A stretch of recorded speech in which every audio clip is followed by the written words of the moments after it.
Well, since somebody doesn't know how to stay out of my office, I guess we're going to be doing a review on G1 Soundwave now. And that's fine by me. I've done at least a video on all my other G1 reissues I own.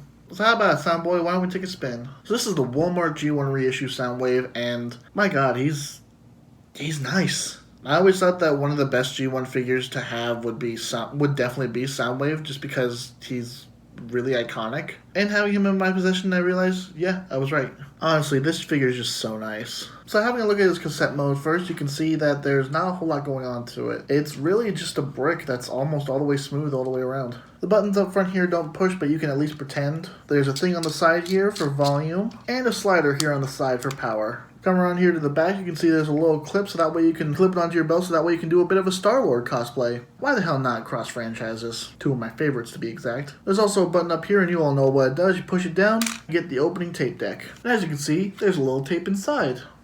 So let's have a real quick look at Buzzsaw. Now, to start it off by saying, I would really have preferred Laserbeak, Ravage, or Frenzy or Rumble. Because Buzzsaw, he's just Laserbeak but in gold. He's really the most forgettable Cassettecon, and I'm just not a fan of Buzzsaw. Maybe I prefer him just as a different character than as one of Soundwave's cassettes as a ripoff of Laserbeak, but as it is right now, I would have definitely preferred him in one of the 2-packs that are coming out, so that way I could just hunt down one on like eBay or something. But no, now I gotta go spend $20 to get all the ones that I actually want. But at least this gives us a little inside look at what Laserbeak's gonna be. Got some nice tape detail on the front, some good robot-y detail on the back, and if we do a quick transformation over to his burb mode, you can see it's really nice. Looks just like a burb. Now he obviously comes with his back bits that you can stick right up here on the back holes. And yeah, that's definitely a gold Laserbeak. Again, just maybe it's my personal preference, I don't know. I would have definitely preferred Laserbeak. But anyway, enough looking at the little burb. Why don't we take another quick squint at this guy before we get over to his robot mode. Remember when I said there was a little belt clip back here? Slide it off, and you can see that there's batteries in the back. But those aren't just any batteries. These batteries that look just like batteries are actually his weapons. Extend this bit, take another parts foreign part and slam it right in the hole, and now you've got his classic G1 Soundwave blaster. And then this is just the shoulder launcher. But that's amazing that it has such great weapon storage, especially one as creative as that. Like, I don't think I've ever seen something like that before. Weapons that look like batteries that go in the battery compartment. Amazes me. Alright, why don't we have her to this guy's robot mode.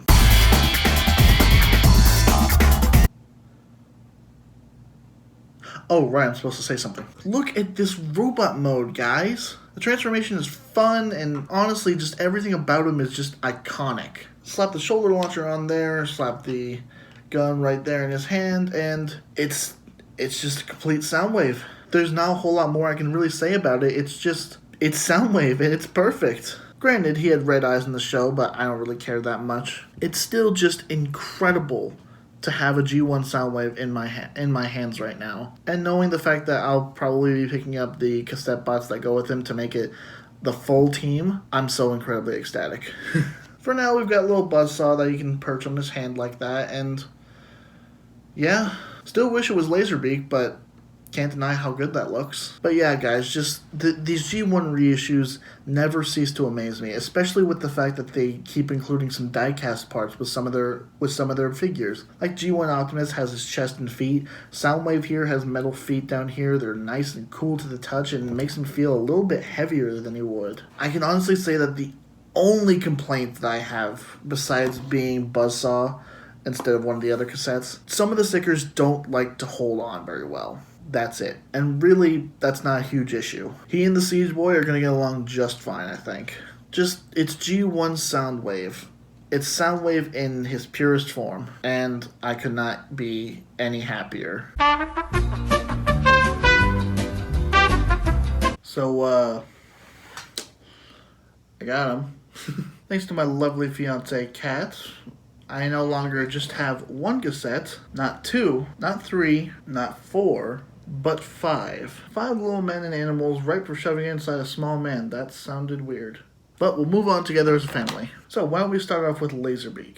As I said before, Laserbeak is definitely my preferred bird for the Soundwave cassettes as opposed to Buzzsaw. And now that I have him, Buzzsaw is just going to go like that. And since the cassettes are all the same size as one another, they can all go right inside Soundwave's chest with ease. So yes, Laserbeak pretty much looks the exact same on this side, save for a rub symbol, but on the other side, it's got red instead of like a goldish color. And again, since it's the same transformation as Buzzsaw, it's still super simple. Same back accessories as well. And now we have Little Red Burb, who's going to be ready to record some Autobot shenanigans. So while we move on to the other repaints of one another, we've got Rumble and Frenzy. Now, however you want to label these guys, whether this is Rumble and this is Frenzy, or this is Rumble and this is Frenzy, I don't care. Everyone's got their own way of doing things. Apparently, this was supposed to be Rumble at first, and this was supposed to be Frenzy, but in the cartoon it was flipped. Me, personally, I prefer having the blue one be Rumble and the red one be Frenzy. And if you don't like it, then you can suck at Lockbot CRM. So yeah, it's got some nice tape details here on the front. Got some obvious robot junk on the back. Yep, they definitely look like mini cassettes. Again, another quick transformation over to their robot mode later. Add on the junk onto the back.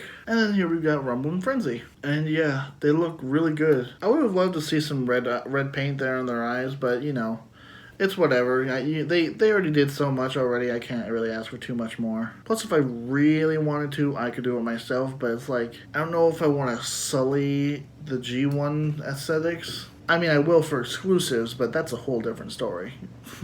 Really wish I had some way to make some pile drivers here for Rumble. Maybe I'll make some out of my spare parts over there. We'll see. Anyway, let's move on to the last cassette. You can probably guess what his favorite Marvel movie is. This is Ravage. It's black, and it's a cassette, and it's the same size as all the others, so yeah, you pretty much know how this looks. One quick little transformation later, and you've got a little two-dimensional kitty. Throw on the rockets onto his butt, and they become super deadly. Honestly, this is really nice. I know it's really flat and, like I said, two-dimensional, but hey, at least it looks better than the Siege version. Almost makes me wish that the Hound that I bought recently would have came with the Ravage that came with it originally, but it doesn't really bother me that much, quite honestly.